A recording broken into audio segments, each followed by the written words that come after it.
Welcome to the Trenta Bucket Bag Sew Along. Today we'll be adding our accent pieces to our front and back panels, as well as our flap to the back panel and our male portion of the connector. I have a flap connector that will to the front of the bag. Pieces you'll need are your front piece, your back piece. Both pieces have already been fused with the fusible fleece after you've added your pocket. I've also added the connector, back connector step. What I did to save time is I add a little quilt basting spray to my accent pieces just to temporarily hold them into place so that as I'm sewing them, they'll stay positioned. Since I'm using vinyl, I can't use pins. I really don't want to use clips because sometimes they'll leave a dent. So I do use a quilt basting spray to hold them into place. So you'll take your back piece along with your back accent piece, match your sides and bottoms, and place it into place. You'll notice that your top connector falls right above the accent piece. For the front, you'll take your two pieces, again, lining the sides and bottom edges, attach them with clips. I use quilt basting spray again because I don't want to add pins or anything to that, and it holds it into place for me. So right now we'll go ahead and take these to the sewing machine. Just take your time as you're sewing across this. I never look at my needle. I always look at a reference point on my pressure foot. If you're looking at your needle, a lot of times what will happen is you will steer off and you will not have nice straight stitching. When you get next to that connector, it's pretty thick through there. Just take your time and go over that and continue on.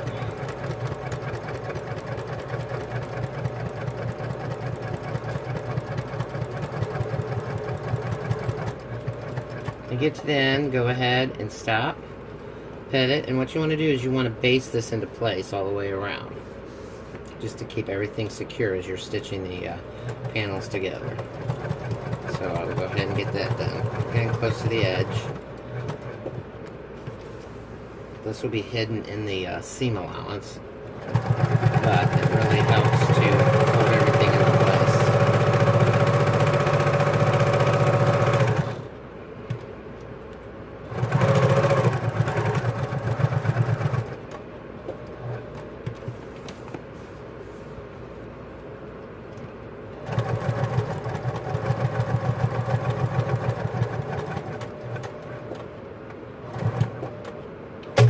Okay, next she has us add the flap to our bag. Since I'm already at the sewing machine and I'm continuing to use this aqua colored thread, my flap is navy and I want to use navy thread, I'm going to go ahead and attach the front accent pieces to my front panel right now. So on the front, you've got these attached any way you want. I use my quilt basting spray. Again, I like to start off the edge and about 1/8 inch edge, or 1/8 inch away from the edge, attach your front accent piece. Again, take your time, using a little longer stitch length.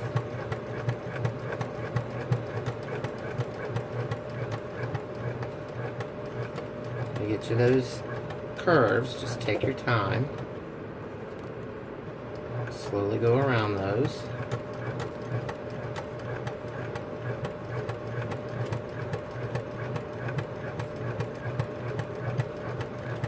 The top edge is what shows on your bag, so that's where you really want to take your time to get the stitching nice.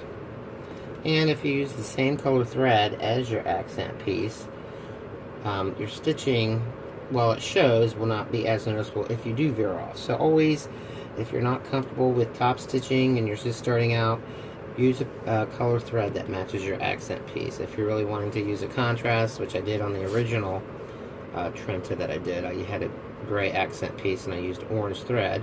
I just had to be very careful that my stitching looked nice because it really does show. Again, pivot, go across the bottom to base that into place, pivot, and then what we'll do is we'll just finish off at the top, again basting the sides into place.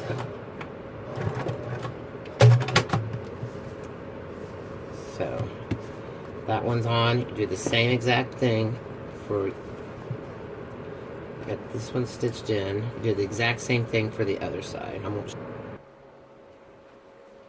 Alright, we've got our back piece here. We've already got our zipper on, our accent, or our connector tab is on, our accent bottom piece is on, and we want to add our flap. It says to measure from the top. Well, first we want to fold this in half. I'll just do a finger press so I can find the half. And I can see it there. And we need to measure down 3 1/4 inches. So I'm going to place my ruler on here at 3 1/4 inches and mark.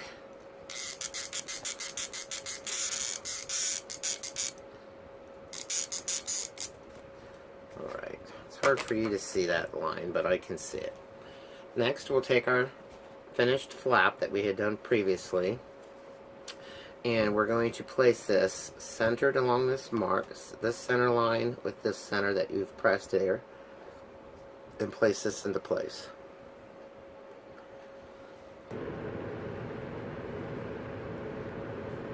So we will add 1/8 of an inch away from the edge. Just go ahead and stitch this on.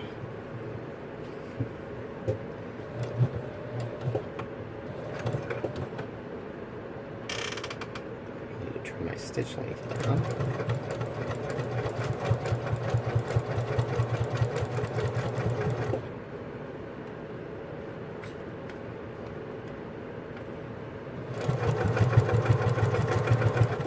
God, I had relieved the pressure on my foot, so I did turn it back down.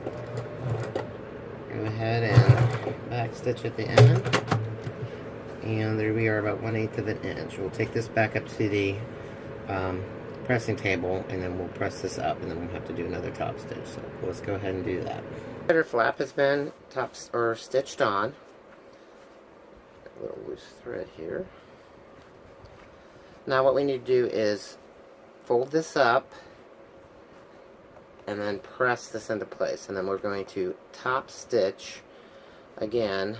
It says 1/4 inch away from the edge of this folded edge, and what that'll do is that will secure your flap into place. This does create a little tension to this fold, but you want to try to feel where the edge of your Peltex is, because when we added our Peltex to the flap, we were down 3/4 inch from the top, and by the time we folded over, we still had that 1/4 inch available. So you want to feel where that edge is, because if you're trying to fold your Peltex, it doesn't fold really easily, and then you're going to end up with a big ridge there. So I can feel the edge of this, and I know that it's flat, and now I know that it's laying flat. You can press this if you want.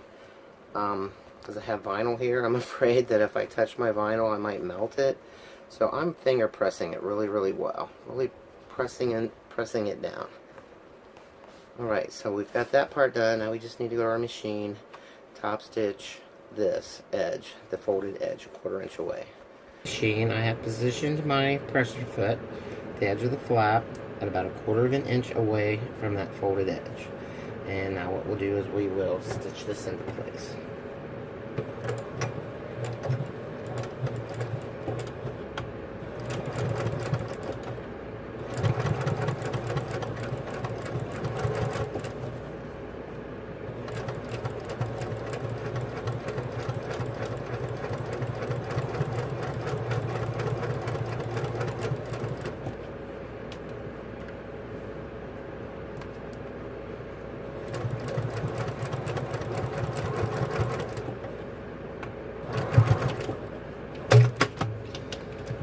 Alright, we are stitched into place. This flap is now secured onto the front of the bag. So this step is done. Alright, like the pattern says as an option, you can add rivets. A few rivets at the bottom. You could add 3. We know this is 6 inches, so you could measure up a 1/2 inch, make a mark at the 1 inch mark, again at the 3 inch mark, or yeah, 3 inch mark, and then again at the 5 inch mark, and then add your rivets.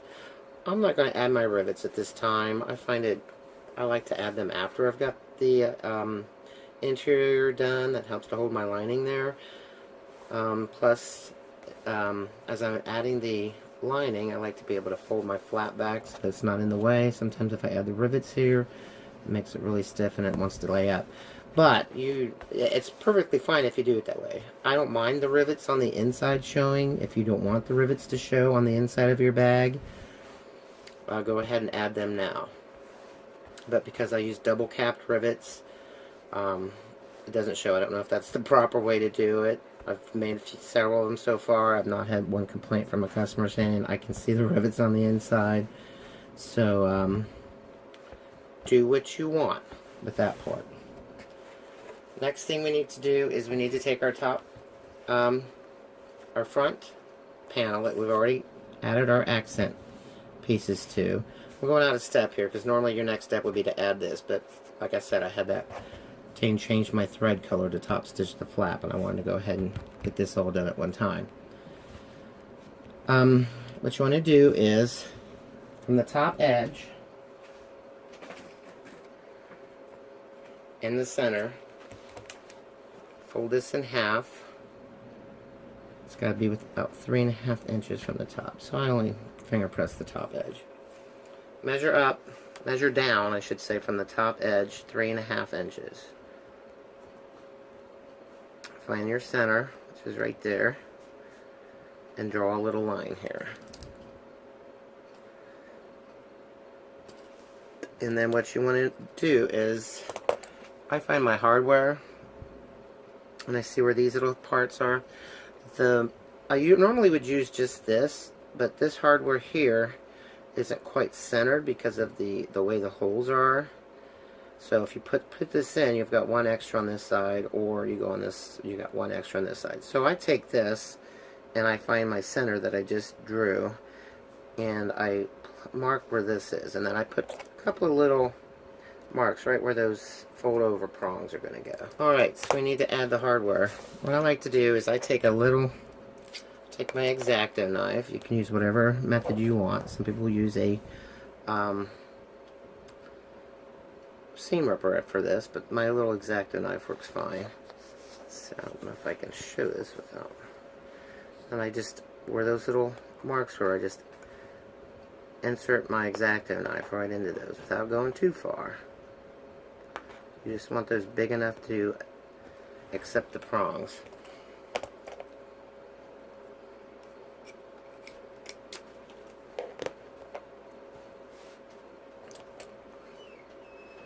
Once you have that in, you can go ahead and insert your hardware. This flap hardware will go either way, so there's really no top or bottom. So you place that in. You can see your prongs holding or showing through to the back. Place your back cover plate on. And if you like, before you do this, which is probably not a bad idea, you can get you a piece of Paltex and place it over this, a scrap piece, place it over this to mark, and then add this. But I'm going to, this holds really well, and I'm not going to add that step, but you are more than welcome to. Once you do that, you can fold these prongs over. They can go either inside or out. I've read it, different people saying always fold them in. Some people say always fold them out. I just have always folded them out, but it's really up to the individual. And then once you do that, you can go ahead and, if you're afraid of these points sticking through to your lining, which I have done, I go ahead and iron a piece of fusible fleece over top of this, and that just cushions that so you know it won't poke through to your lining. And that is done. So you've got your flap hardware done. And that's it for this portion of the video. Thanks for sewing along with me.